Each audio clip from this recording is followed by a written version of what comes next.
Yes, we're back right here on the New Times program. It's 19 minutes after the 12 o'clock hour. We should have Senator Vynnette Frederick online. Hello? Hi, how are you doing? How are you doing? Yes, good to hear from you. Good to hear from you. Well, fantastic to speak to the people of St. Vincent and the Grenadines, and of course Vincentians throughout the diaspora. Vincentians in Washington would know that this is where I've been for the last few days, attending a fantastic conference called GlobalPower Caribbean. It is a conference convened by the Center for Women Policy Studies, and I have with me here the president of the center, Mrs. Leslie Wolfe, and we'll be speaking with her. Of course, I'm also joined by Senator Irene Sandiford-Garner from Barbados and Minister Alvina. Alvina, you know, I always just stick with the first name. Yes, yes. Yeah, friends here after these days of jumping up and down about human trafficking and dealing with these issues. Daniel, great to hear you. This conference is convened to bring together parliamentarians from the Caribbean to speak specifically to women human rights issues and with a look at human trafficking and the vulnerability of women and girls, and of course domestic violence issues, any connections that can be made with HIV, AIDS, and vulnerability, violence towards women, and the holistic collection throughout all that has to do with women's rights and the whole sector of human trafficking and vulnerability as a gender really, and as women. And you know, it has been really eye-opening to sit with other learned women from the region to understand how the issues confront us all as small island developing states. And I just want to... And it's made possible by? The Center for Women Policy Studies out of, so I'm in Washington, D.C., and they partnered with TIP, which is the Trafficking Persons Department out of the State Department of the United States. Okay. Right? Okay. So I believe these are all whispering around me here. And I'm joined by representatives from senators from Antigua and Barbuda, actually parliamentary secretaries in ministries, and boss ladies that make things happen in the various countries. So I want to introduce to the listening public Ms. Leslie Wolfe, who is the president of the Center for Women Policy Studies. Okay. And she will tell you more about what's been happening. Yes. Hello, good afternoon. It's good to be with you. Good to hear from you as well. Good day. Yes. Go right ahead. I will. If my sisters here know, I will. Well, the Center for Women Policy Studies was founded in 1972 here in Washington, and at the time they were the only people talking about the impact of public policy on women, and things have changed enormously in the U.S. and around the world since then. So what we've been doing recently in the last couple decades is working with women elected officials who are the leaders in every country who can actually change the law and then change people's attitudes. So we've been working with women state legislators in the 50 states of the United States, and most recently we launched the Global Power program, and POWER stands for Partnership of Women Elected and Appointed Representatives. So this program we're doing this week is our first regional Global Power. We've always done programs for women parliamentarians from all over the world, and now this is our regional Global Power Caribbean program. And I must say that it's been really fabulously successful, and the reason is that the women parliamentarians and ministers are so exceptional. They are knowledgeable, they have expertise, they have wisdom, and of course, as I don't need to tell you, they have enormous political savvy. If I may, I'm so pleased to hear you say that, because I think for too long we have had people appointing women for the sake of appointing women and not appointing women based on their abilities and their qualities and so on. So that is very, very refreshing. Well, I must be then very lucky because I have some of the great women of the world here. Okay. But the issue of human trafficking is not something that much Vincentians know much about. We've heard it talk lately. But what are some of the things our women need to look out for as warning signs, though? Well, actually, I think the most important thing is to talk about what governments need to do to protect the women of their countries, which is the reason we work with parliamentarians, because traffickers, of course, are not nice people. They are criminals generally, and they are in this to make a huge amount of money. They are frequently kidnapping or lying to women about the jobs they will have in the countries they're going to. So we work on the issue of trafficking to look at the source countries, the transit countries, and the destination countries. And some of our countries are all of these. We are concerned about the increase in trafficking, which in some cases has been because of lax government expertise and enforcement, but is also because so many women and girls around the world are living in very difficult conditions of great poverty and sometimes great abuse. Yeah, I was going to ask you about that, because it becomes a very difficult thing when you have so many women who have never been employed and have no real income, and somebody comes up with something that sounds so good. The lure is there. It's very difficult to fight that kind of thing. Is part of your effort going to be trying to find programs of empowering these women and helping them to use what they have, the skills they have, to be self-sufficient, you know, as a part of the preventative thing? Because I'll be very blunt with you, speaking from St. Vincent experience, the unemployment situation is so dread that people will virtually cling at any opportunity that comes their way. Yes, and actually this is true all over the world. And one of the things that I would like to see happen is that we focus on real prevention, which means paying attention to the education of girls, trying our best to find all kinds of employment for young women so that they do not have this situation. It's not just, there's no one part of the world that's immune from this crime, because traffickers, as you know, are going to recruit vulnerable women and girls and men and boys. Wherever. False promises. The promise of a great job in the United States, for example, which turns out, of course, to be a lie. And so the ability to educate the population about trafficking is just urgent. And frankly, from my point of view, it's all of you all who are members of Parliament who are the leaders. You are the people with expertise, with wisdom, and with the devotion to your constituents, and you're the ones people will listen to. So that's the reason that our Global Power program focuses on bringing together parliamentarians and ministers who can make a difference and who will be the leaders in each of their countries. And this is the first regional Global Power. The first time we've only brought MPs from the Caribbean or from any one region. And most of the time they're women from all over the world. So we have, you know, someone from the UK and someone from Zimbabwe at the same time, and they build the kinds of partnerships that can help in the future, we hope. Excellent. What is the scale of the human trafficking? I mean, do you have a figure for the Caribbean? I'm going to ask you worldwide, but more per se should zero it down to the Caribbean. Do you have a figure?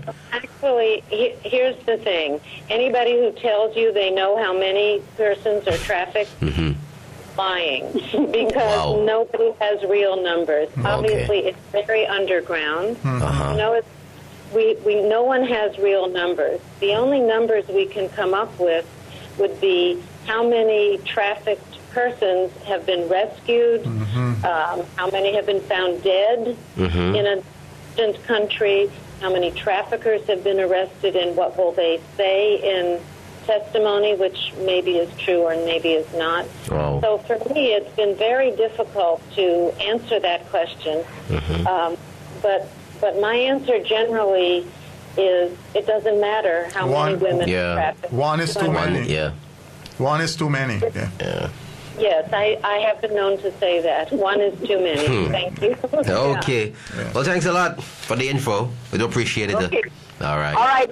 Of course, I want to introduce next, speaking to St. Vincent and the Grenadines and Vincentians all over, Government Senator Irene Sandiford-Garner. She's the Parliamentary Secretary in the Ministry of Health in Barbados and also Vice President of the Inter-American Commission for Women from the OAS, CIS. Actually, and she's been sitting next to me, and we've been commiserating over the absence of flying fish and cuckoo and breadfruit and jackfish, and we've been tackling. And I hear Minister Reynolds say, "Now you're making me get hungry." So we've been talking about the issues, and I just wanted to introduce herself and to, of course, give the Bajan perspective. Oh, yes. Okay. Excellent. Good afternoon to you. Good day. Good day to you as well. Go right ahead and give us a Barbadian perspective. Yes, I'm choking on that one. Before I give the Barbadian perspective, I need to shout to my other half of my family in Canawan. The Baino, my auntie is married to a Baino in Canawan, so Auntie Selby has been listening. Hi, Irene is live and global. Small world, eh? Yes. So small. But that's how we are in the Caribbean, there's always.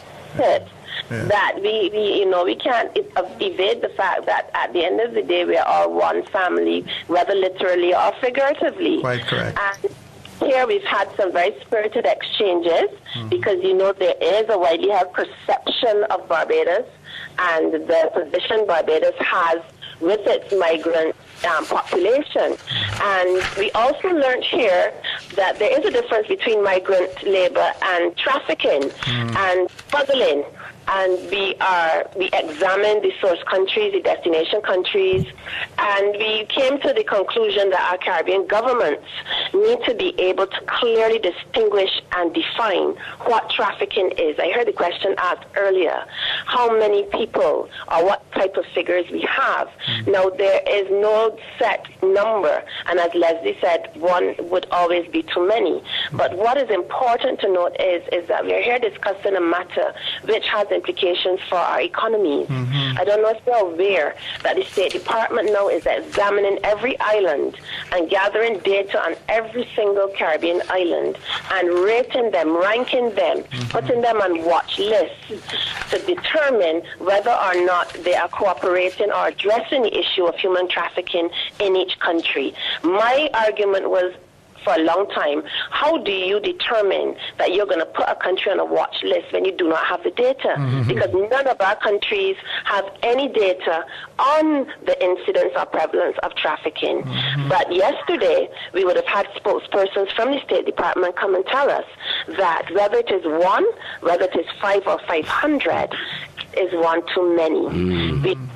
That our islands are advertised on websites where people can go and decide what type of sex they want to have when they go on vacation.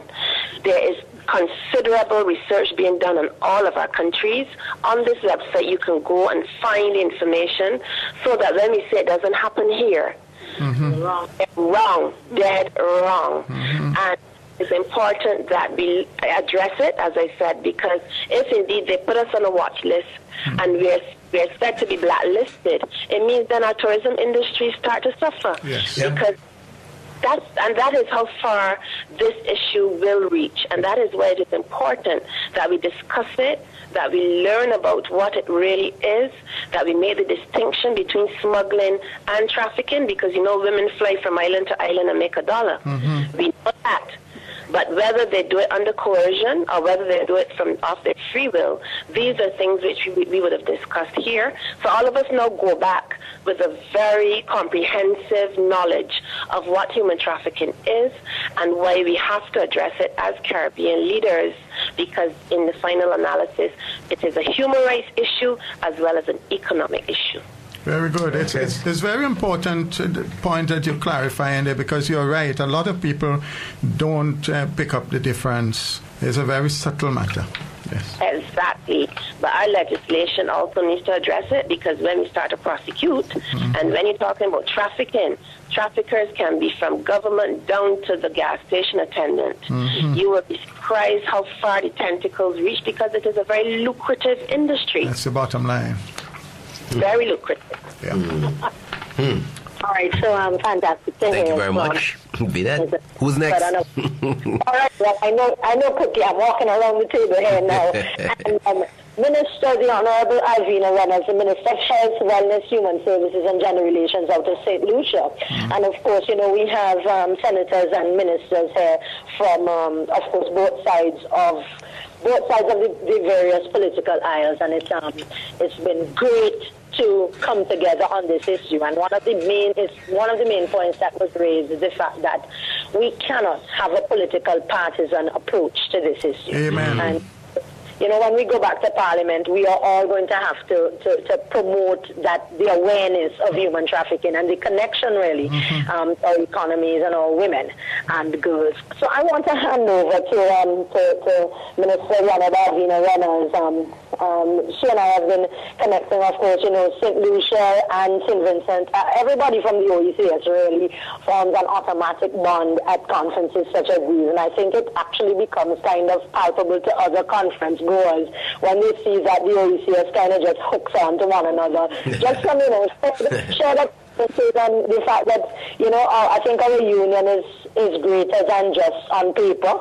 And so you kind of feel it here. And I have, of course, Minister Reynolds, who's going to share her views on what's been transpiring over the past few days. Okay. Good morning, sir. How are you?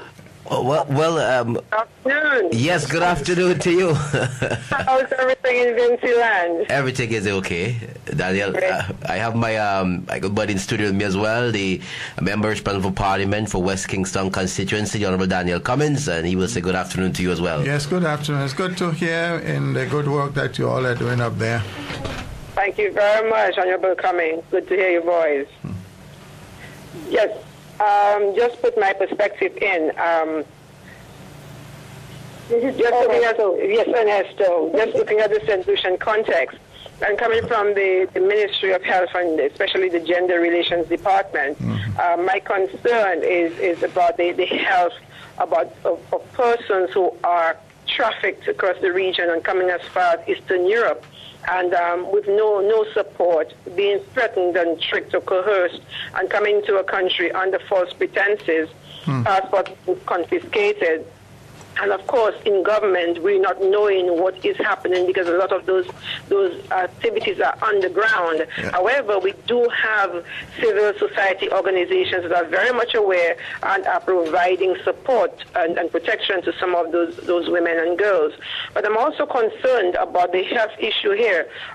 Women who are trafficked, of course, are powerless to negotiate whether they have sex with condoms or not, and then exposes them to sexually transmitted infections. And when the time is done where they are returning home to family, to friends, who will foot the bill for the expense for the health care?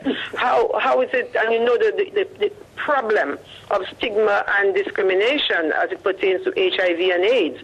So we have this issue that we have to combat in St. Lucia, as well as women from the region coming into St. Lucia and vice versa, St. Lucian women, like Leslie mentioned earlier, who are vulnerable, who are unemployed. We know what has been happening. Yes. And coming out of school, what have you, and cannot get a job, and they get a chance to go overseas somewhere, a promise made by someone who seems to be well linked, and will follow through with that, and only to find out on the other side of the Atlantic or the ocean, something terrible happens. So we need to do a lot of educating of women, of men, of young girls. We need to sensitize our leaders, my cabinet colleagues, starting from the top, of course, will be able to protect our women. Also from the bottom up, the Ministry of Education, the school children, they need to know what exists and how to protect themselves, how to be assertive, and how to know that education is the way out of poverty. Health and education. These are the legs on which we walk out of poverty, and so we want to make sure we provide these services for our people in St. Lucia. And also, if they so choose to enter into the commercial sex work or prostitution, what their responsibilities are, and that we still continue to provide healthcare services for them. That is their basic human right in St. Lucia. But it's it's not the case that these women being on the ground maybe even be afraid to get within the regular health network, public network, that is. Yes. And they may not have the resources to go to a private clinic. So it really can pose a serious problem. In fact, they may be prevented from seeking the attention that they need. Yes, and which is all of the discussions that we are having right now, and we're trying to combat stigma and discrimination, because nobody would know somebody is into commercial sex work. Right. But if somebody knows that somebody is HIV positive, sometimes there you have a problem. But going back to the issue of poverty, a woman involved in commercial sex work or prostitution forced to do it may be told that she might get more money if she has unprotected sex. Of course, that might be a woman with 2 children, needs the money urgently and decides to do that, and at the same point is exposed and infected. Risk. And so we want to look at the rights of persons who are vulnerable. We all have this basic human right. Right, when you travel, it is your right to do so. You are free to travel, but not forced to do so. So I want to create that awareness at all levels, from the top down, working with the Attorney General's office to ensure that the laws which are there are implemented, and so persons, when found guilty, are prosecuted. Across the board. And we send a strong message across the board. Yes. And we send a strong message as women and men that it will no longer be tolerated in our country and in the borders of the region. Excellent. Thank you. It was nice talking to you, and I'm looking forward to continue working with St. Vincent and the rest of the region in protecting women and girls. Amen. Okay. Thank you. All the best. Thank you very much. Of course, to end this, I'm not believing the best for last. I think everybody is the best. But Senator Malaka Parker, she's the Parliamentary Secretary in the Ministry of Health, Social Transformation, Local Government and Consumer Affairs out of Antigua and Barbuda. She's a trade unionist by practice, yes. She's really going to talk about things from a labor perspective. This has been excellent to feedback with women who come to the table from different perspectives. And I'm sorry that we can't get everybody to talk, but we kind of under pressure to get back to the agenda, back to work. I don't want to work with us like slaves so that we will end slavery. But basically, that's what's happening. So I'm going to hand over to Senator Malaka Parker. Hold it. Okay. Good day, Ernesto. Yes, good day. Good day to you. And good afternoon to St. Vincent and whoever may be listening to us in the diaspora. Yes, good to hear. I'm sure there are people in the United States listening to you. Yes. I am quite certain. Yes. And that's because Vynnette has been bragging to us about how vibrant the listenership is on this program and how your reach is so wide and so on. So, I deem it a privilege for you to accommodate my voice on your program. Okay. Delighted to have you. Let me say clearly that the issue that we're dealing with is a serious matter. It is serious for a number of reasons. It is cross-cutting, gentlemen, and it has various shades and depths. And we have uncovered in this conference, and certainly if persons came with their own predispositions, it was made abundantly clear that the issue of forced labor is still alive and well. And we believed collectively, all the women here, that as a region, that has perhaps the closest affiliation and experience with slavery and persons being trafficked from one part of the world or region for forced labor in another, that we have a history that demands greater outrage and action by us as a Caribbean, regionally, and clearly as individual countries. And so I just wanted to inject the whole issue that human trafficking, especially of women and young girls, does not explicitly lie simply with sex exploitation, but perhaps the issue of forced labor, which can be cross-setting across the economy and across various areas, is more widespread. And that is something that is real when we talk about our domestic helpers, when we talk about persons who are working in our agricultural areas, in factories and the like. And as we zone in on the issue of labor, it becomes even more important for us to realize that our region is often used as a transient point.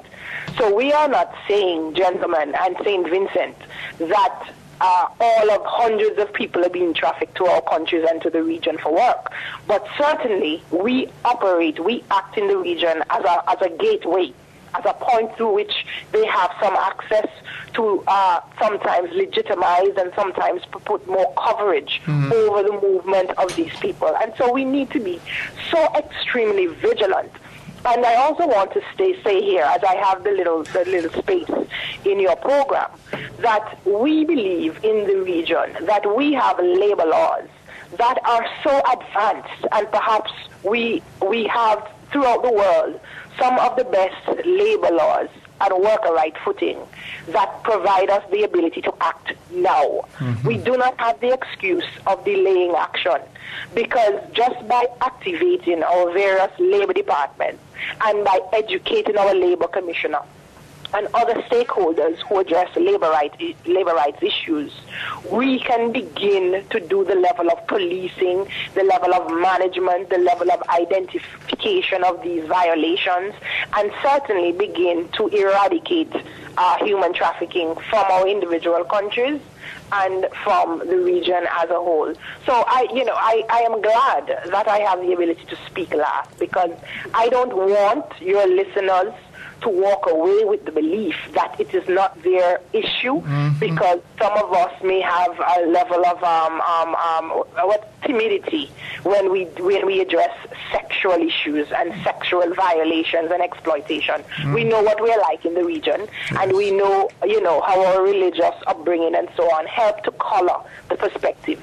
But I believe because of our history and because the issue of labor is so cross-cutting that even across political divides, we are able to unite on that one issue and to have immediate action on ending human trafficking, gentlemen. I hear you. One of the developments in the region, I think, is that you're having far more women being lawyers, and I'm hoping that part of this process will have more education for the lawyers, because I'm of the view that the lawyers will have a very critical role to play in understanding the law first of all, and facilitating the prosecution of the would-be criminals.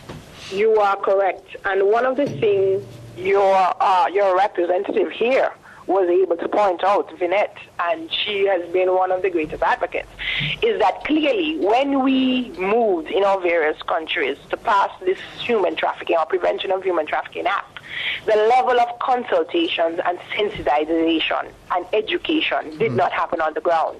It did not happen with the stakeholders, as you've just stated, the lawyers. I can say the judiciary in general, meaning our judges, our health practitioners, our police, our immigration, our customs officials. We can go on and on. Correct. That did not happen. The acts have been enacted, as was done in Antigua and Barbuda, because we also know that we are under certain international pressure. And we get the impression that it's a fait accompli, which is far from it. There's so much more work to be done. Yeah. Absolutely, and that is where I was heading. That not regarding the passing of the legislation as the end point, but we ought to see it as the beginning point, and that we provide consistent education on the issue going forward of all stakeholders. Yes. But we're being ushered out now, gentlemen, to get back to work. So I'm going to pass you back to Vynnette and wish you, gentlemen, a blessed day. You too. Nice having you. Thank you very much as well. All right. Daniel, so we've had the opportunity to, of course, interact with only three. This has always been a small conference. I think it has been very, very focused on